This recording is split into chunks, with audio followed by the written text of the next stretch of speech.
প্রিয় শিক্ষার্থী বন্ধুরা, প্রথমে বিবি ম্যাথ একাডেমির পক্ষ থেকে শুভেচ্ছা জানাই। আশা করি ভালো আছেন সবাই। আজকের যে টপিক্সটি নিয়ে এসেছি সেটি খুবই গুরুত্বপূর্ণ একটি টপিক্স।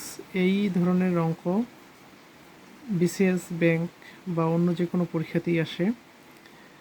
তো আমি এই অঙ্কগুলো দেখার পূর্বেই একটা কথা বলি, আমি আগেও শতকরা সম্পর্কিত বিভিন্ন ধরনের অঙ্কের সমাধান শর্টকাট এবং ডিটেলস করে দেখিয়েছি।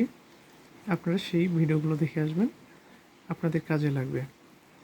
বিবি ম্যাথ একাডেমি সবসময়ই চেষ্টা করে তাদের কথা ভেবে ভিডিও করতে যারা ম্যাথামেটিক্সে খুবই দুর্বল অথবা যারা শূন্য থেকে চাকরি প্রিপারেশন নিচ্ছেন, তাদের জন্য বিবি ম্যাথ একাডেমি সবচেয়ে ভালো বন্ধু। বিবি ম্যাথ একাডেমির পক্ষে সাথে থাকবেন, পাশে থাকবেন, আপনার বন্ধুদের সাথে শেয়ার করবেন। অবশ্যই বিবি ম্যাথ একাডেমি চেষ্টা করবে আপনাদেরকে সর্বোত্তমটাই দেওয়ার। তো কথা না বাড়িয়ে আসুন আমরা সেই অঙ্কটিতে যাই। এখানে একটি অঙ্ক দেখতে পাচ্ছি। এখানে কি বলছে, একটি পরীক্ষায় পরীক্ষার্থীদের 80% গণিতে, 70% বাংলায় পাশ করলো। এখানে দুটি বিষয় রয়েছে, একটা গণিতে 80% আর একটা হচ্ছে বাংলায় 70%। উভয় বিষয়ে পাশ করলো 60%। অতএব 100 জনের মধ্যে 60 জন বাংলাতেও পাশ করছে, গণিতেও পাশ করছে। তাহলে উভয় বিষয়ে শতকরা কতজন ফেল করলো, অর্থাৎ 100-র মধ্যে দেখাতে হবে যে কতজন বাংলাতেও ফেল করেছে, গণিতেও ফেল করেছে। ঠিক আছে, আমি প্রথমে আমরা ক্লাস 9-10-এ দেখেছিলাম, তাই না, সেটের অঙ্ক এবং ভ্যানচিত্রের মাধ্যমে কীভাবে নির্ণয় করা যায়। আমি প্রথমে শর্টকাট নিয়মে দেখাবো, তারপর ডিটেলস অঙ্ক করব, যদি এটা এই ধরনের কোশ্চেনগুলো রিটেনও আসতে পারে। ঠিক আছে, তাহলে আমরা দেখি কিভাবে আমরা চিত্রের মাধ্যমে সহজে নির্ণয় করা যায়। আচ্ছা, আমরা ভ্যান চিত্র তো জানি, তাই না। এখানে এখানে অঙ্কটি কি বলছে, এখানে অঙ্কটি কিন্তু বলছে শতকরায়, তাই না, শতকরায় বলছে। তার মানে কি 100-তে আমরা নির্ণয় করব। ধরলাম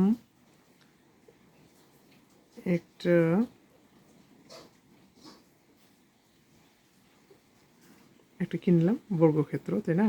এটাকে এটা এটা দিয়ে বুঝালাম যে টোটাল স্টুডেন্ট কত ধরলাম 100, যেহেতু এখানে শতকরা বলছে, টোটাল স্টুডেন্ট ধরলাম 100। এখানে বলছে পরীক্ষার্থীদের কি, একটা পরীক্ষার্থীদের 80% গণিতে পাস করছে। ঠিক আছে, 80%। তার মানে এটা ধরলাম ম্যাথামেটিক্স। হ্যাঁ, এই ম্যাথামেটিক্স, নাম্বার অফ ম্যাথামেটিক্সে যে পাস করছে সেটা হচ্ছে কত, 80%। ঠিক আছে, আবার বলছে কি 70% কিসে পাস করছে, বাংলায় পাস করছে, তাই না, 70%। ওই 100-র মধ্যেই তো, তাই না, এই 70%। ঠিক আছে, এখানে ধরলাম 70%। হ্যাঁ, নাম্বার অফ বাংলা ধরলাম কত, 70%। হ্যাঁ, এই 70% কি বাংলায় পাস করছে, 80% গণিতে পাস করছে, ম্যাথমেটিক্সে। আবার এখানে বলছে কি, এই যে মিডিলে যে অংশটা, এটা কি, এটা দিয়ে বোঝানো, এটা দিয়ে বোঝায় কি, এটা দিয়ে বোঝায়, দেখেন এখানে কি, এটা কিন্তু কি, এখানে যে স্টুডেন্টগুলো রয়েছে সেগুলো কি ম্যাথমেটিক্সও পাস করেছে, আবার বাংলাতেও পাস করেছে। এই যে এখানে বলছে কি উভয় বিষয়ে পাস করেছে 60%। অতএব এই যে কমন যে এরিয়াটা, অর্থাৎ কমন যে জায়গাটা, এটাকে দিয়ে আমরা কি প্রকাশ করতে পারি, যে উভয় বিষয়ে পাস করছে, ম্যাথমেটিক্সও পাস করছে এবং বাংলাতেও পাস করছে কত পার্সেন্ট, 60%। আচ্ছা, তাহলে বলছে কি যে শতকরা ফেল করলো কতজন, তার মানে কি এই যে এইদিকে যে স্টুডেন্টগুলো রয়েছে, এই যে এই বৃত্ত, এটার বাইরে যে স্টুডেন্টগুলো রয়েছে, হ্যাঁ, এটা হচ্ছে কি এই টোটাল স্টুডেন্ট কত, 100 থেকে যদি এই যে যারা পাস করছে তাদেরকে যদি আমরা বাদ দিই, তাহলে এদিকে যে স্টুডেন্টগুলো থাকবে ওই স্টুডেন্টগুলো কী করবে, ফেল করা স্টুডেন্ট হবে। ঠিক আছে, তাহলে এই চিত্রের মাধ্যমে, আচ্ছা দেখেন তো, এটা টোটাল কি ম্যাথমেটিক্স না, ম্যাথমেটিক্সে পাস করছে। এটা কি এই চিত্র দিয়ে, হ্যাঁ, এই সার্কেল দিয়ে কি বোঝায় যে বাংলায় পাস করছে। আর এই যে এই চিহ্ন, এই যে এখানকার যে এরিয়াটা রয়েছে, এটা দিয়ে কি করছে, উভয় বিষয় পাস করছে। আচ্ছা, আমরা যদি কাজ করি, এই যে টোটাল যে ম্যাথমেটিক্সে পাশ করছে কতজন? 80 জন, তাই না? টোটালটা, এই টোটাল ম্যাথমেটিক্সে যে পাশ করছে 80 জন, সেখান থেকে যদি আমরা সেই সংখ্যাটা বাদ দিই, কত? এই যে 60 জন, অর্থাৎ কি এই 60 জনকে বাদ দিই, তাহলে কি আমরা এটার অংশটা পাবো না? অর্থাৎ টোটালটা থেকে যদি আমরা এটা বাদ দিই, তাহলে কি এই অংশটা পাচ্ছি? এই অংশটা বিয়োগ করলে কি 20। এই 20 জন হলো কি টোটাল 80 জন পাশ করছে কি ম্যাথে, আর 60 জন পাশ করছে ম্যাথেও করছে বাংলাতেও করছে। অর্থাৎ এই 80 থেকে যদি আমরা 60 বাদ দিই, তাহলে যে বিয়োগফলটা পাই, এটা দিয়ে শুধুমাত্র আমরা বলতে পারি এটা শুধুমাত্র কি ম্যাথে পাশ করছে, অনলি ম্যাথ। এই কিন্তু বাংলায় পাশ করেলে একইভাবে তাহলে আমরা বের করি 70, অর্থাৎ 70 মাইনাস কত? 60 ইকুয়াল টু 10। তার মানে কি এই 17 জন কি 17 জন হচ্ছে বাংলায় পাশ করছে, তাদের মধ্যে 60 জন কি বাংলাতেও পাশ করছে, ম্যাথেও পাশ করছে। অতএব তাহলে কি 70 থেকে যদি আমরা 60 বাদে, তাহলে এই 10 জন, এই 10 জন শুধুমাত্র কি বাংলায় পাশ করছে। অতএব এটা হচ্ছে কি 10, এই 10 জন শুধু বাংলায় পাশ করছে। এখানে পেয়েছি কত? 20, এই 20 জন শুধু কি ম্যাথে পাশ করছে। তাহলে এখানে বলেন তো টোটাল পাশের সংখ্যা কয়জন? শুধু ম্যাথে পাশ করছে কত? 20 জন। উভয় বিষয়ে পাশ করছে কতজন? 60 জন। আর শুধুমাত্র বাংলায় পাশ করছে কতজন? 10 জন। তাহলে এক যে কোনো একটি সাবজেক্ট অথবা উভয়ে পাশ করছে কয়জন? 90 জন। তাহলে কি এখানে টোটাল স্টুডেন্ট কত রয়েছে? 100 জন, তাই না? 100 জন। তাহলে কি এই যে 100 জন স্টুডেন্টের মধ্যে 90 জন কী করছে? পাশ করছে। তাহলে ফেল করছে কত? টোটাল স্টুডেন্ট থেকে পাশের সংখ্যা যদি পাশে যারা পাশ করছে তাদেরকে বাদ দিই, তাহলে কি 10 বের হয়। এই 10 জন কী করছে? ফেল করছে। অতএব 10% ফেল করছে। ঠিক আছে, আপনারা বুঝতে পারছেন তো, তাই না? তাহলে কি বলছি আমি এখানে? টোটাল স্টুডেন্ট হলো 100 জন, যেহেতু শতকরা নির্ণয় করতে বলছে, তার মধ্যে 80 জন ম্যাথে পাশ করছে, 70 জন বাংলায় পাশ করছে, আর এই 60 জন উভয় বিষয়ে পাশ করছে, ম্যাথেও করছে বাংলাতেও করছে। তাহলে আমি এই টোটাল যে ম্যাথে পাশ করছে সেখান থেকে যদি শুধুমাত্র উভয় বিষয়ে পাশ করছে এটা বাদ দিয়ে, তাহলে আমরা পাবো শুধুমাত্র ম্যাথে যজন পাশ করছে তজনকাকে।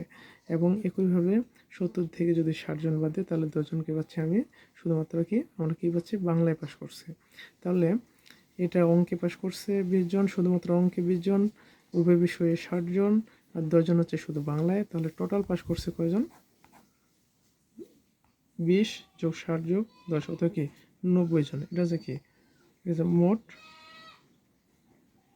পাশ করছে এতজন। ঠিক আছে, তাহলে আচ্ছা টোটাল স্টুডেন্ট থেকে এটা কি মোট স্টুডেন্ট থেকে যদি পাশ করে স্টুডেন্টের সংখ্যা বাদ দেয়, তাহলে কি 10 জন পাই, 10 জন করছে কি ফেল। তাহলে এখানে উত্তর হলো কোনটা? খ নাম্বার। ঠিক আছে, এভাবে কি আমরা ভ্যানচিত্র দেখেও আমরা বের করতে পারি। এখন একটা শর্টকাট সূত্র আমি বলি, যে এই সূত্রের মাধ্যমে আমরা এই সূত্রের মাধ্যমে আমরা বের করতে পারবো। অ্যাপটুয়াল মানে কি উভয় বিষয়ে পাশ করছে, ফেল করছে কয়জন? ফেল, অ্যাপতে হচ্ছে ফেল। ঠিক আছে, অ্যাপতে হচ্ছে ফেল করছে কয়জন, পিতে হচ্ছে পাশ করছে কয়জন। ঠিক আছে, তাহলে কি টোটাল স্টুডেন্ট যেহেতু শতকরা, তাহলে 100 P1। P1 বলতে এখানে কি কোথায়? P1 বলতে হচ্ছে যে ম্যাথে পাশ করছে যজন, ম্যাথে পাশ করছে কজন? 80 জন, ম্যাথে পাশ করছে 80 জন। ঠিক আছে, P1 বলতে ম্যাথে যারা পাশ করছে। আর P2 বলতে এই যে বেঙ্গলিতে যারা পাশ করছে। ঠিক আছে, বাংলায় পাশ করছে কতজন? 17 জন বাংলায় পাশ। ঠিক আছে, তাহলে এখানে কি P2 সমান সমান কি 70। আর P12 বলতে কি এটা দিয়ে পাশ করছে কি 12 বলতে উভয় বিষয়ে পাশ করছে, উভয় বিষয়ে পাশ করছে কতজন? 60 জন। তাহলে এখানে যে মানটা আছে সেটা হচ্ছে কি 60। ঠিক আছে, এখন আমরা যোগ করি কত? 150 মাইনাস 60, তাহলে এখানে আসে 100, এটা বিয়োগ করলে কত আসে? 90, তাই না? 10, আমাদের 10% কি ফেল। এটা কি এটা হচ্ছে আমাদের শর্টকাটের সূত্র। এভাবে করতে পারি। আপনারা যখন আসলে অঙ্ক প্র্যাকটিস করবেন তখন কিন্তু এখন বড় মনে হলেও তখন কিন্তু খুব সোজাই মনে হবে। ঠিক আছে, যে এখানে আমরা আরেকটা অঙ্ক দেখি, বলছে কোনো পরীক্ষায় 200 জনের মধ্যে 17 জন বাংলায়, 60 জন ইংরেজিতে এবং 40 জন উভয় বিষয়ে পাশ করে, তাহলে উভয় বিষয়ে ফেল করে কতজন? উভয় বিষয়ে ফেললে এই যে শর্টকাট সূত্র কি জানি আমরা, 100 minus P1 plus P2 minus P12, তাহলে কি 100 মাইনাস P1 বলতে কত, 70। প্রথম P1 বলতে আমরা যে কোনো একটা ধরবো যেটা পাস করছে, P2 বলতে এখানে কি ধরি, 60 ধরি, P12 বলতে উভয় বিষয়ে পাস করছে যেটা 40, ঠিক আছে। 100 মাইনাস এটা যোগ করলে কত হয়, 0 6 7 13 40, তাই না? তাহলে এখান থেকে বোধ হয় 100 মাইনাস কত, 0 4 আছে 9 কত কি 10%, তার মানে কি এখানে 10% ফেল করছে। উত্তর হচ্ছে সরি 10% না, এখানে কিন্তু 200 জনের মধ্যে বলছে, এটা বের করলাম কি 100 জনের মধ্যে, তাই না?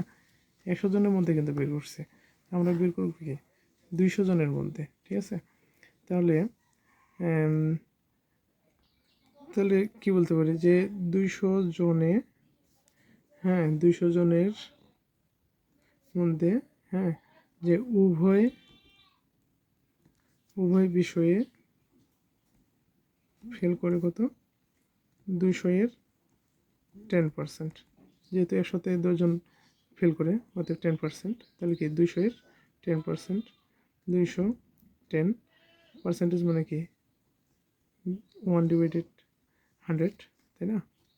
10 200কে 10 100কে 2 দিয়ে ভাগ করলে ভাগফল 10, এই 10 দিয়ে যদি আমরা 200 ভাগ করি কী হবে 20, অর্থাৎ 20%। তাহলে কি এখান থেকে আমাদের 20% হলো কি আমাদের অ্যান্সার। আমরা পরে আরেকটা অঙ্ক দেখি। এখানে কি বলছে, কোনো একটি কম্পিউটার বিজ্ঞান পরীক্ষায়, হ্যাঁ কম্পিউটার বিজ্ঞান পরীক্ষায় 30 জন পরীক্ষার্থী পাশ করেছে, 30 জন পাশ করেছে, তার মানে কি, তাহলে কি 100 মাইনাস 30, তার মানে কি 70 জন কী করছে, ফেল করছে, তাই না? ফেল করছে। যারা পাশ করতে পারেনি তাদের 12 জন কম্পিউটার বিজ্ঞান কোর্সে অংশগ্রহণ করেছে এবং 30 জন উক্ত কোর্সে অংশগ্রহণ করেনি। তার মানে প্রথমে একটা কী করা হয়েছিল, একটা কোর্স খোলা হয়েছিল, সেই কোর্সে অংশগ্রহণ করেছে কেউ কেউ, আবার কেউ কেউ হচ্ছে অংশগ্রহণ করেনি। যারা অংশগ্রহণ করেছিল, হ্যাঁ যারা পরীক্ষা দিয়েছে তাদের 30% পাস করেছে, 70% ফেল করছে। আবার যারা পরীক্ষা দিয়েছিল তাদের মধ্যে 12 জন কী করেছিল, ওই কম্পিউটার বিজ্ঞান কোর্সে অংশগ্রহণ করেছিল, আর 30 জন কী করেছিল, বাইরে থেকে সরাসরি পরীক্ষায় অংশগ্রহণ করছে কিন্তু কম্পিউটার বিজ্ঞান কোর্সে অংশগ্রহণ করেনি, ঠিক আছে। বলছে কি কয়জন পরীক্ষার্থী পরীক্ষায় অংশগ্রহণ করেছে, অর্থাৎ যারা কম্পিউটার বিজ্ঞান কোর্সে অংশগ্রহণ করেছে প্লাস যারা কম্পিউটার কোর্সে অংশগ্রহণ না করে সরাসরি পরীক্ষা দিয়েছে, টোটাল কতজন পরীক্ষার্থী অংশগ্রহণ করেছে।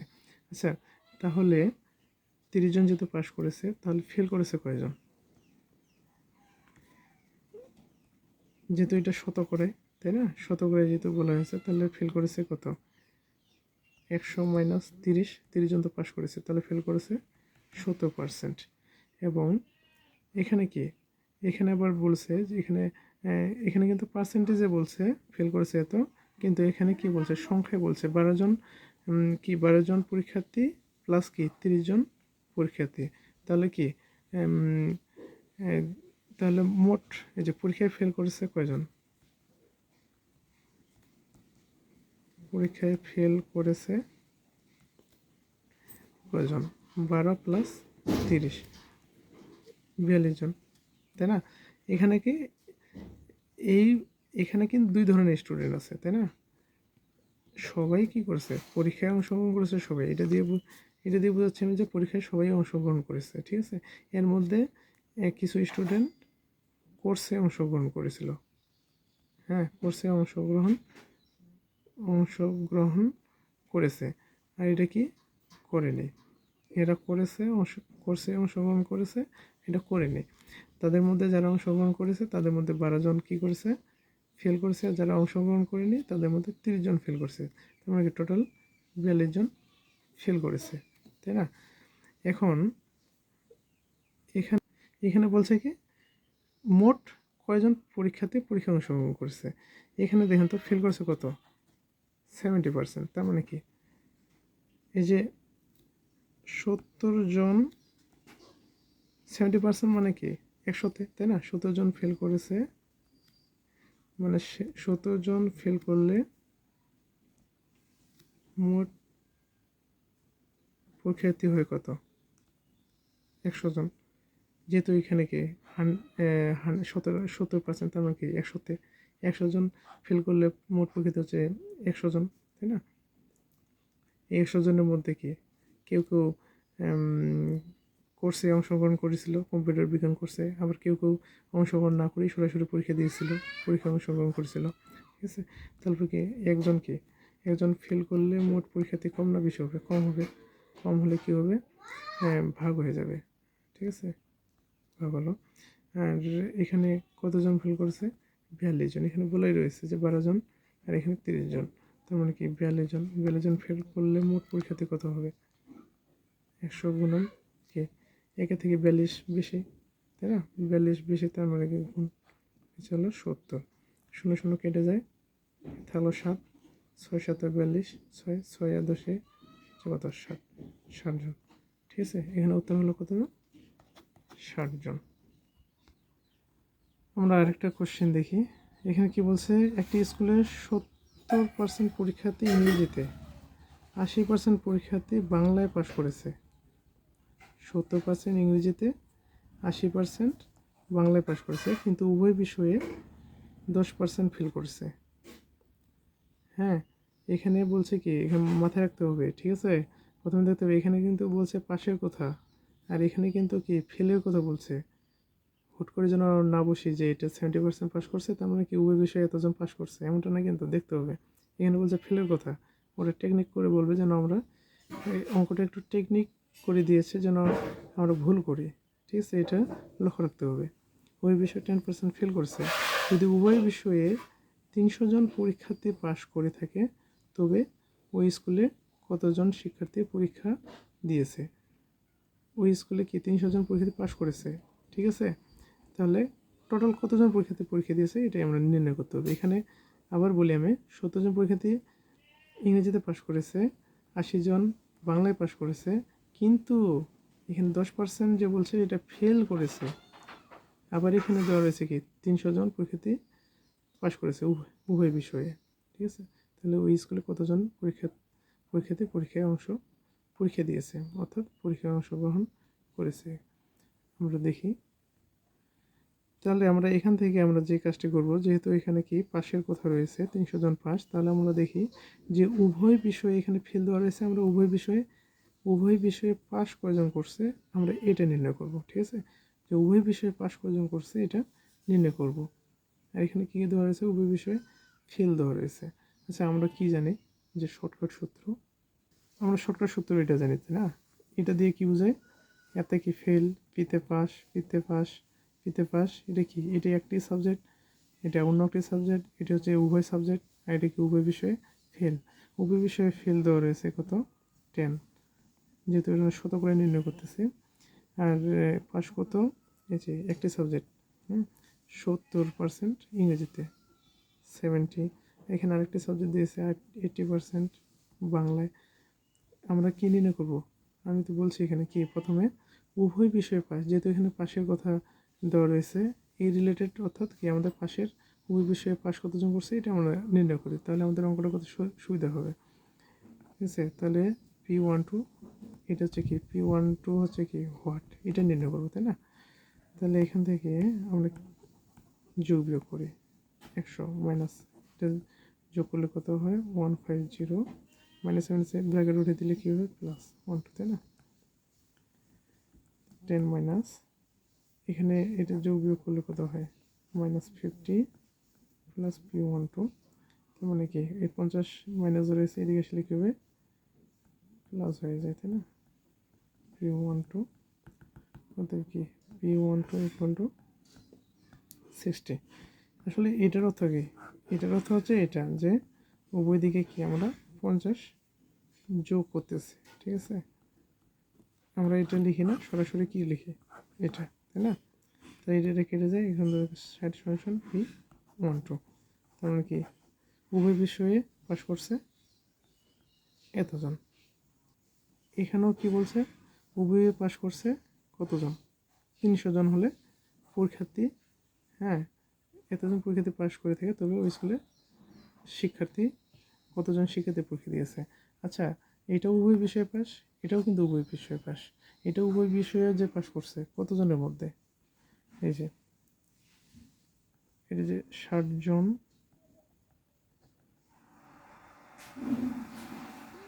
60 জন শিক্ষার্থী, হ্যাঁ এখানে বলি যে উভয় বিষয়ে 60 জন শিক্ষার্থী পাস করছে, পাস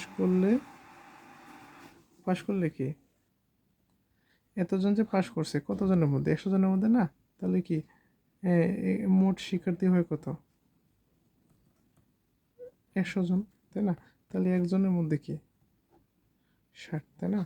বাংলা ইংরেজি হচ্ছে একটু, হ্যাঁ আপনারা যেটাই লিখেন একটাই লিখবেন।